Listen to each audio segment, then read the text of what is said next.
CPIM സംസ്ഥാന സമ്മേളനത്തിൽ മുഖ്യമന്ത്രി അവതരിപ്പിച്ച നയരേഖയിന്മേലുള്ള പൊതുചർച്ച ഇന്ന് നടക്കും. പ്രവർത്തന റിപ്പോർട്ടിലെ ചർച്ചയിൽ MV ഗോവിന്ദൻ മറുപടി പറയും. അതേസമയം കേരളത്തിൽ വനിതാ മുഖ്യമന്ത്രിക്ക് സമയമെടുക്കുമെന്ന് CPIM PB അംഗം സുഭാഷിണി അലി വ്യക്തമാക്കി. സാധാരണക്കാരായ സ്ത്രീകളുടെ പോരാട്ടം ഭാവിയിൽ ഒരു വനിതയെ സുപ്രധാന പദവിയിൽ എത്തിക്കും എന്ന് സുഭാഷിണി അലി പറഞ്ഞു. We have political women leaders in Kerala, but we didn't have a woman chief minister yet now. So when we can expect a woman chief minister? You see, I'm not an astrologer, and movements and struggles take time to come to a certain conclusion. That will happen in Kerala, there's no doubt about it. The women, what is most important, are coming into all the leadership positions within the party. That's a very, very important development that has taken place here. And this is, of course, due to their own hard work, but it is also due to the sacrifices made by the poorest women of this state, whose names also many people don't remember.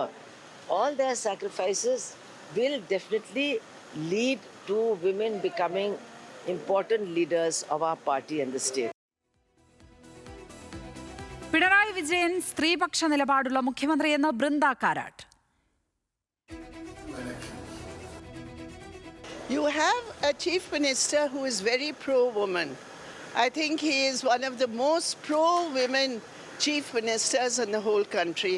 And I congratulate the women of Kerala, the women of India and all over the world on this happy occasion of International Women's Day.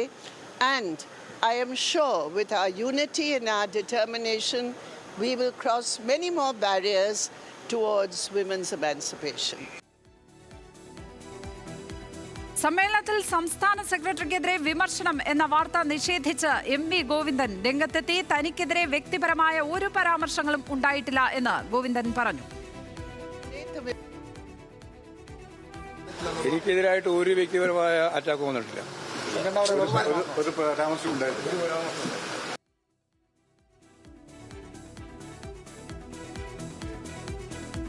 കൂടുതൽ വിവരങ്ങളുമായി സമ്മേളന നഗരിയിൽ നിന്ന് അർജുൻ രാജ് ചേരുകയാണ്.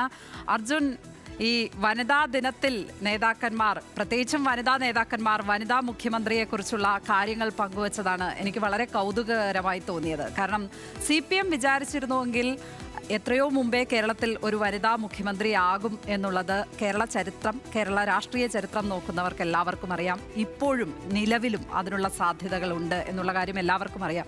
അപ്പോഴും വനിതാ നേതാക്കന്മാർ പോലും ഇനിയും കാത്തിരിക്കാൻ തയ്യാറാണ്, ഞങ്ങൾ ആസ്ട്രോളജേഴ്സ് അല്ല എന്ന് പറഞ്ഞുകൊണ്ട് ആ വിഷയത്തിൽ നിന്ന് തെന്നി മാറുന്നത് വളരെ കൗതുകകരമായി തോന്നി. ഈ ദിവസത്തിൻ്റെ ഒരു പ്രത്യേകത വെച്ചെങ്കിലും അത്തരം ചർച്ചകൾക്ക് ആ വേദി വഴിയൊരുക്കുമോ? അവിടെ അത്തരം ചർച്ചകൾ നടക്കുവാനുള്ള സാധ്യതകൾ എത്രമാത്രമാണ്?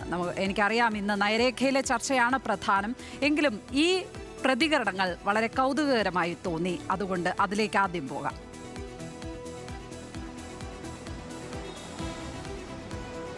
ലക്ഷ്മി, എന്തായാലും വനിതാ ദിനാശംസകൾ നേരുകയാണ്. ഇക്കാര്യത്തിൽ CPM സംബന്ധിച്ചിടത്തോളം അത്തരത്തിലൊരു ചർച്ചയിലേക്കൊന്നും പോകാനുള്ളൊരു സംവിധാനമല്ല ആ പാർട്ടിയിൽ എന്നുള്ളത് നമുക്കൊക്കെ അറിയുന്ന കാര്യമാണ്. പ്രത്യേകിച്ച് ഇന്ന് നമ്മൾ സംസാരിച്ചതിലേറെയും വനിതാ നേതാക്കളായിരുന്നു. ശൈലജ ടീച്ചറും സുഭാഷിണി അലി ഉൾപ്പെടെയുള്ള വനിതാ നേതാക്കളോടൊക്കെ സംസാരിക്കുന്ന ഘട്ടത്തിൽ അവരൊക്കെ മുന്നോട്ട് വയ്ക്കുന്ന, അല്ലെങ്കിൽ അത് അവരുടെ രാഷ്ട്രീയപരമായിട്ടുള്ള ഒരു ബോധ്യത്തിൻ്റെ കൂടി അടിസ്ഥാനമാണ്. അവർ സംസാരിക്കുന്നത് എപ്പോഴും പാർട്ടി എന്ന് പറയുന്നത് സ്ത്രീകളെ മുഖ്യമന്ത്രിയാക്കിക്കൊണ്ടല്ല അവർ ഉദ്ദേശിക്കുന്ന സമത്വം, അല്ലെങ്കിൽ ആ രീതിയിലുള്ളതല്ല ഫെമിനിസം എന്നാണ് അവരുടെ നിലപാട്. അതുകൊണ്ട് തന്നെ അവർക്ക് അനുകൂലമായിട്ടുള്ള, അല്ലെങ്കിൽ അവരുടെ കാര്യങ്ങൾ പരിഹരിക്കുകയും സ്ത്രീകൾക്ക് മുന്നേറ്റമുണ്ടാക്കുന്ന തരത്തിലേക്ക് നയവും കാഴ്ചപ്പാടും മാറ്റുക എന്നുള്ളതാണ് പാർട്ടിയുടെ അടിസ്ഥാനമെന്നാണ് ഈ വനിതാ നേതാക്കൾ ഉൾപ്പെടെ പറഞ്ഞത്. അല്ലാതെ നാളെ ഒരു സ്ത്രീയെ കൊണ്ടുവന്ന് മുഖ്യമന്ത്രിയാക്കിക്കൊണ്ട് ഇതാണ് സമത്വം എന്ന് പറയിക്കുന്നതല്ല രീതി എന്നാണ് ആ നേതാക്കളൊക്കെ പ്രതികരിച്ചത്. ഇപ്പോൾ വനിതാ പ്രസിഡന്റ് രാജ്യത്തുണ്ട്, പക്ഷേ ആ സമയത്താണ് അവിടെ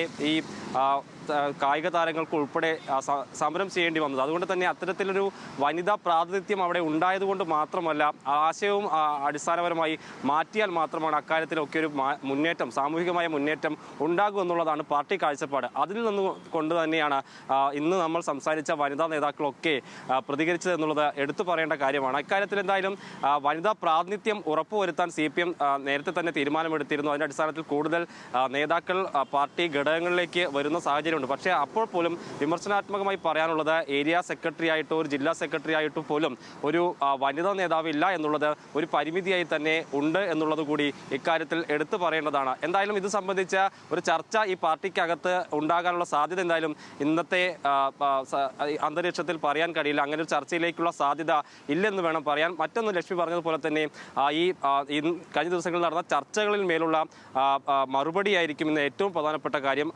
അതിൽ ഗോവിന്ദ മാഷ് ഉൾപ്പെടെയുള്ള ആളുകൾ പ്രതികരിക്കാനുമുണ്ട്. ഇക്കാര്യത്തിൽ നടന്ന ചർച്ചകളിൽ മേലുള്ള അദ്ദേഹത്തിന്റെ മറുപടിയായിരിക്കും ഇന്ന് ഏറ്റവും ശ്രദ്ധേയമായിട്ടുള്ള കാര്യം. ലക്ഷ്മി, MV ഗോവിന്ദൻ അടക്കം വിമർശനം കേൾക്കേണ്ടി വന്നു എന്നുള്ള വാർത്തകൾ അവിടെ നിന്ന് വരുമ്പോഴും വിമർശനമേറ്റു എന്ന് പറയുമ്പോൾ ഓരോ നേതാക്കന്മാരും അത് നിഷേധിക്കുന്നതാണ് നമ്മൾ സമ്മേളന നഗരിയിൽ നിന്ന് ഈ ദിവസങ്ങളിലെല്ലാം കണ്ടുകൊണ്ടിരിക്കുന്നത്. EP ജയരാജനാകട്ടെ, സജി ചെറിയാനാകട്ടെ, ഞങ്ങളെപ്പോലുള്ളവരെ വിമർശിക്കാനാണോ ഈ സമ്മേളനം എന്നാണ് ചോദിക്കുന്നത് കേട്ടത്. അതേ മറുപടി തന്നെയാണ് MV ഗോവിന്ദനിൽ നിന്നും നമ്മൾ കേട്ടത്. അപ്പോൾ അവിടെ നടന്ന വിമർശനങ്ങളുമായി ബന്ധപ്പെട്ട കാര്യങ്ങളൊക്കെ MV ഗോവിന്ദൻ അടക്കമുള്ള നിഷേധിക്കുകയാണല്ലേ?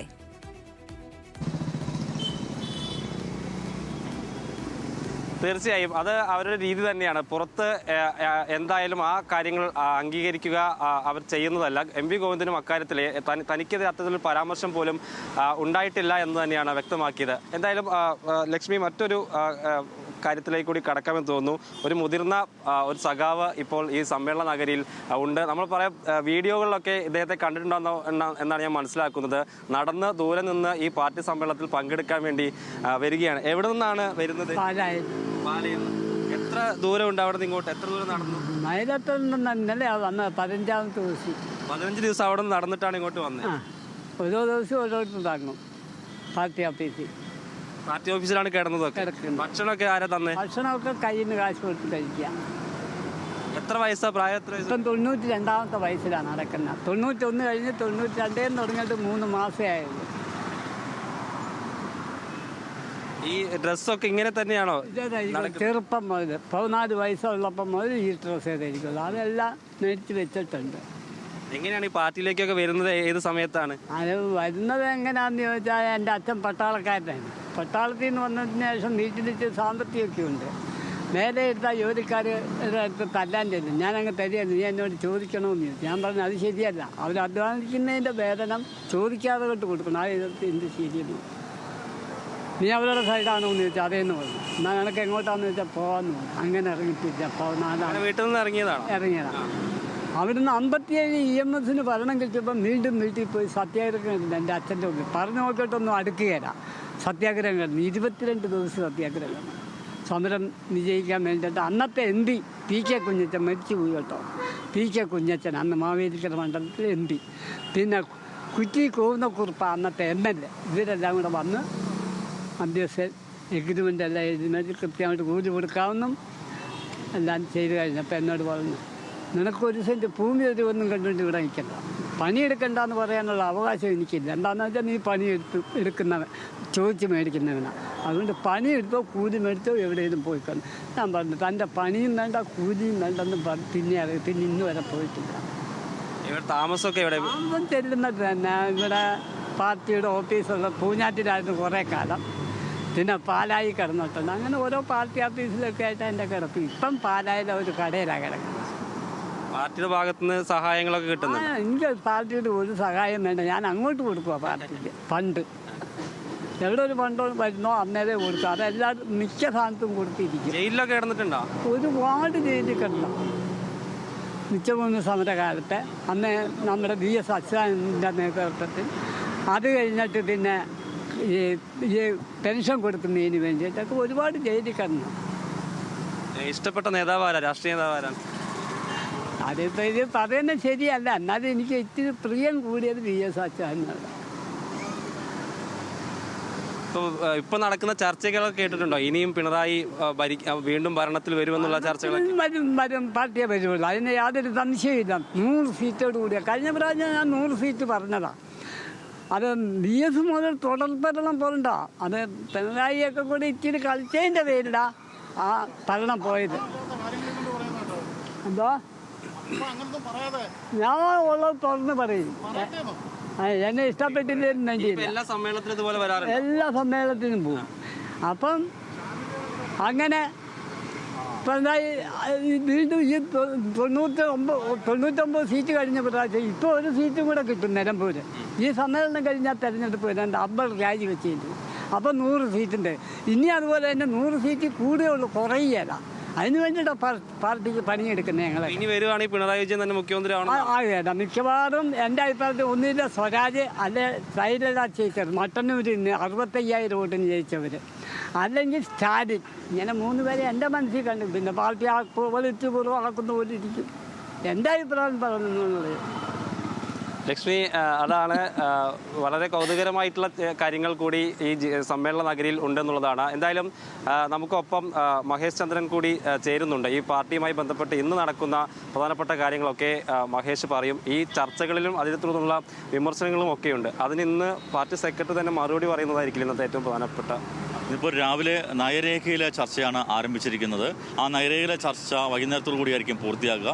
വൈകുന്നേരത്തായിരിക്കും പാർട്ടി സംസ്ഥാന സെക്രട്ടറി MV ഗോവിന്ദൻ പൊതുചർച്ചയിൽ ഉയർന്ന കാര്യങ്ങൾക്കുള്ള മറുപടി നൽകുക. സംഘടനാപരമായ ചർച്ചകൾക്ക് പൊതുചർച്ചയിൽ അത്തരത്തിലുള്ള കാര്യങ്ങളൊക്കെ ഉയർന്നിട്ടുണ്ട്. അതിനൊക്കെയുള്ള മറുപടിയായിരിക്കും പാർട്ടി സെക്രട്ടറി നൽകുക. നാളെയാണ് മുഖ്യമന്ത്രി നയരേഖയിലെ ചർച്ചയ്ക്കുള്ള മറുപടി നൽകുക. അതിനുശേഷമായിരിക്കും തെരഞ്ഞെടുപ്പിലേക്ക് കടക്കുക. ആ തെരഞ്ഞെടുപ്പിൽ ആയിരിക്കും പുതിയ സംസ്ഥാന കമ്മിറ്റി അംഗങ്ങളെ തിരഞ്ഞെടുക്കുകയും സെക്രട്ടറിയെ തീരുമാനിക്കുകയും ചെയ്യും. അതാണ് ഇനിയുള്ള നടപടിക്രമം. അർജുൻ. ലക്ഷ്മി, അതാണ് ചർച്ചകൾ ഏറെക്കുറെ പൂർത്തിയാക്കുകയാണ്. ഇനി നയരേഖയിലുള്ള ചർച്ച ഇന്ന് നടക്കും. ഒപ്പം തന്നെ മുഖ്യമന്ത്രിയുടെ മറുപടി നാളെ ഉണ്ടാകും.